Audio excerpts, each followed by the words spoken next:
the cell really is like nothing we've ever seen in the physical world. That's got to be firmly grasped. That's not something we can just say, oh, well, it's just a little bit more of the same old, same old. It's not the same old, same old. We are finding is that there's information that's in the cell that cannot be accounted for in terms of these undirected material causes. So there's, it has to be. And so there's some other, so it has to be an information source. So one of the key questions faced by modern biology is, where do you get information from? Well, Darwin assumed that the increase in information comes from natural selection. But natural selection reduces genetic information, and we know this from all the genetic population studies that we have. And where is the new genetic information going to come from? Well, that's the big question. So when we find information in the DNA molecule, the most likely explanation is that it too had an intelligent source. I mean, we need engineering principles to understand these systems, okay? I mean, it's only because of our advancements in nanotechnology that we can even begin to appreciate these systems. But using intelligent design didn't seem to stop the scientists I spoke with, so why all the controversy? Suppose we find, simply as a matter of fact, that our scientific inquiries point in one direction. Which is that there is an intelligent creator. Why should we eliminate that from discussion? Streng verboten? How come? Why? Streng verboten. Very good. What does streng verboten mean? Strongly forbidden. Strongly forbidden. You've got two possible hypotheses. You've got a wall through the middle of through your brain, in effect, through your thinking. You say, well, you can't consider anything on this side of the wall. Only hypotheses on this side of the wall are permissible for consideration. What about academic freedom? I mean, can't we just talk about this? Their reply is that science is not a democratic process. Oh, really? And that there is a consensus view. But wait a minute, we are to subscribe to But wait a second, but Darwin challenged the consensus view, and that's how we got Darwinism.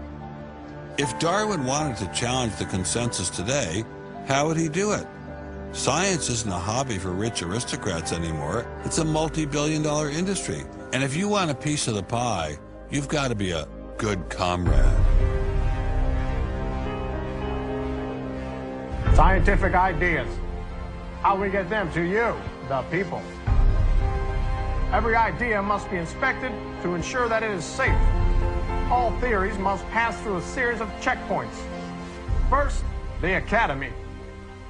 Getting a controversial theory through the Academy can be dangerous. Few people know this better than Congressman Mark Souder. He uncovered a targeted campaign led by individuals within the Smithsonian and the National Center for Science Education to destroy Dr. Sternberg's credibility. If you want peer reviews, if you want to be published, if you want to go to respected institutions, the core view does not tolerate dissent. There's kind of a, this is the way it is, and anybody who's a dissenter should be squashed. Are you going to be on my side if I let you up? Sure, Chick, sure. I'm on your side. Just let me up. I'll do anything you say. Souder isn't the only one who has witnessed the Academy's tactics.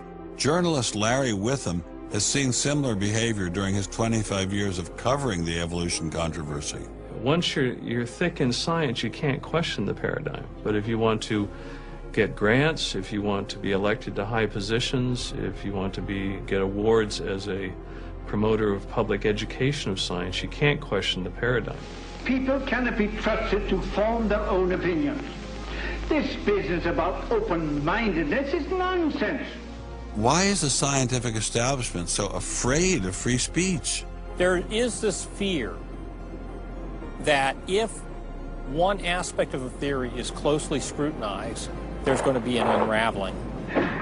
Who are you? Oh, I am the great and powerful Wizard of Oz. I interviewed dozens and dozens of scientists, and when they're amongst each other or talking to a journalist who they trust, they'll speak about, it's incredibly complex, or molecular biology is in a crisis. But publicly, they can't say that.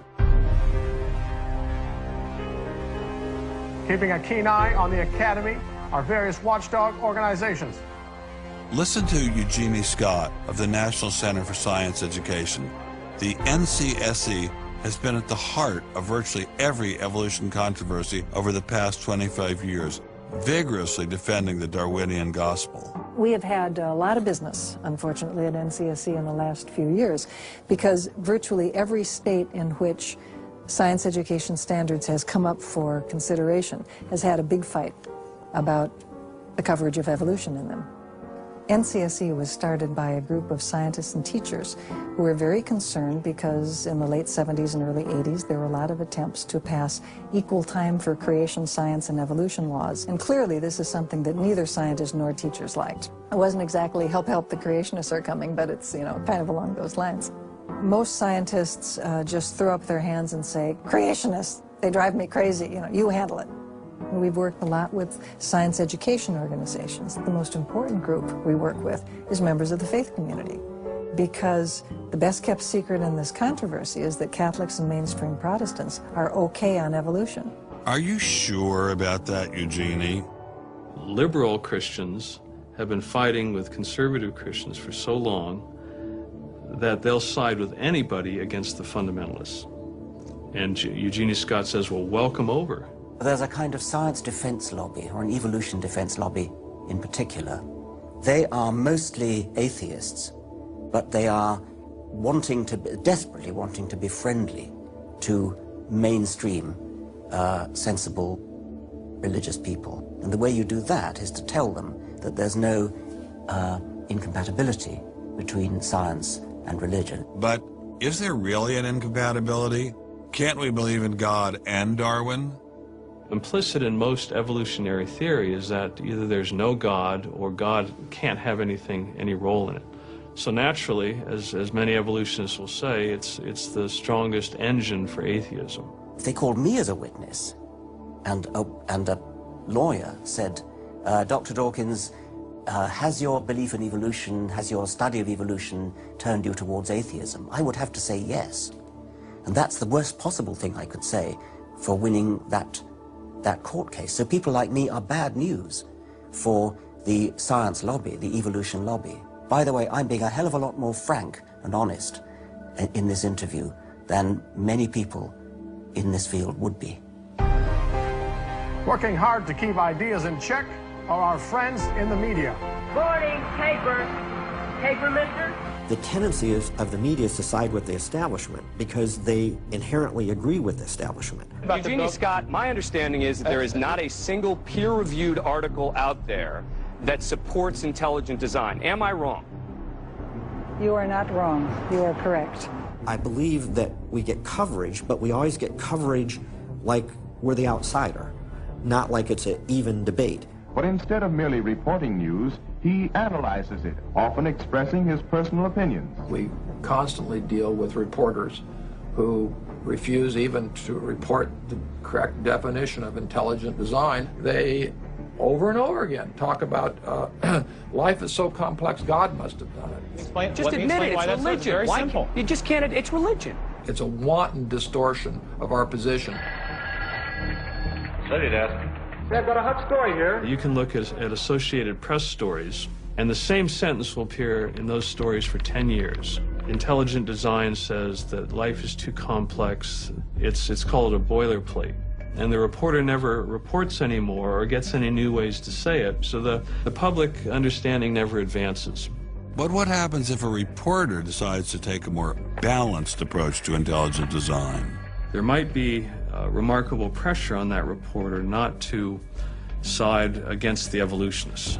I thought I told you to kill that story. Few reporters have learned this better than author and journalist Pamela Winnick. When she refused to take sides in an article she wrote about intelligent design, the Darwinists found a new favorite target. Number one, I wasn't Christian, I was Jewish. Number two, I wasn't religious. Number three, I was not taking a position in favor of creationism. I was writing about intelligent design, and it didn't matter. After I wrote that one piece, everything I wrote on the subject was scrutinized. There were hate letters coming into the newspaper. If you give any credence to it whatsoever, which means just writing about it, you are just finished as a journalist. Other journalists we spoke with told similar stories, but didn't dare appear on camera. And now, the presses are ready to roll. When all other checkpoints fail, there is always the courts.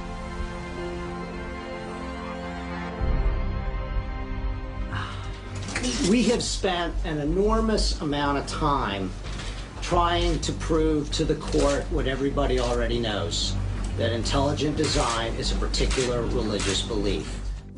But I thought scientific questions were settled by the evidence, not by taking